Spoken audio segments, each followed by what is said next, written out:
90 वर्ष पूर्वरु एही धारावाहिक उत्पादन रेखा केते अद्भुत थिला।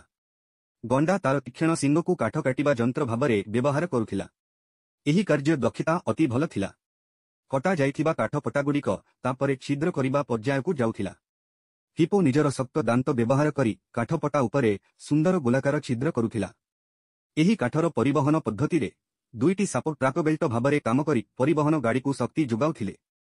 परिवहन सुरक्षा मध्य बहुत भल भाबरे करा जाइथिला। गाड़ी रे एक बड़ हर्न मध्य थिला।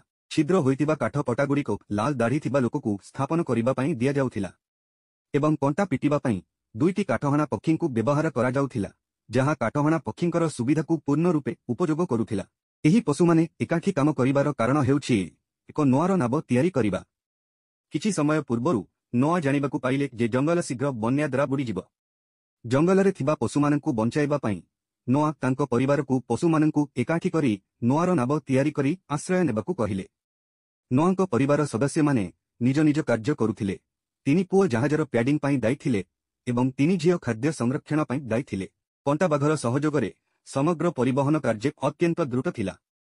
पशुमाने निजर सुविधाकु व्यवहार करी विभिन्न प्रकारर परिश्रम कार्य आरंभ कले। नोआंको निर्देशनारे नाब शीघ्र तयारी सरीगला। ठीक सेही समयरे आकाशरे कला मेघ घुटीगला एवं तुरंत प्रबल वर्षा आरंभ हेला। बन्या आसिबाकु देखि नोआ तुरंत तांको पुओमानंको सहित जरूरीकालीन सिंग बजाइले। सिंगर शब्द शुणी पशुमाने शीघ्र नाबकु आश्रय नेबा पई डरिले। अल्प समय मध्यरे जंगलर समस्त पशु नाब आड़कु धाइले। समस्त पशु नाबरे प्रवेश करिबा सुनिश्चित करिबा पई नोआ पशुमानंको संख्या को जत्नर सह रेकर्ड कले एवं नोआंको पत्नी कीटपतंगर संख्या रेकर्ड कले। एही समयरे अन्यपटे नोआ असुविधारे पड़िले। एक गध कोनसी मते नाबकु जिबाकु राजी नथिला।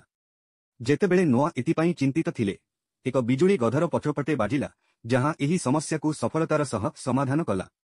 ठीक सेही समयरे दुईटी गुंडुची विलंबरे पहुंचिले, किंतु नोआ एहा देखि तुरंत तांको पुओमानंकु नाबर प्रवेश पथ बंद करिबाकु कहिले एवं तापर नाबकु धरी चलीगले। नाबटी चली जाउथिबार देखि गुंडुची भाई माने केवल पानी रे डेई तांकु गोड़ाइबाकु लागिले। एक बिजुली चमकिबा मात्रे बन्या तुरंत सारा पृथ्वी को बुड़ाई देला। एही समयरे नोआर नाब बन्यार प्रवाहरे महासागररे निरंतर भासुथिला। सौभाग्यवशतः नाबटी अत्यंत मजबूत थिला, तेनु एहा बन्या द्वारा ध्वंस होई नथिला।